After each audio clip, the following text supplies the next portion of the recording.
قاسم الكفرة ومرغم الفجرة الذي جعلته من نبيك بمنزلة هارون من موسى.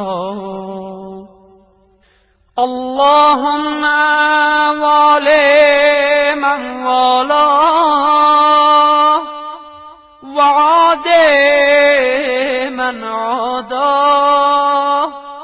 وانصر من نصره واخذل من خذله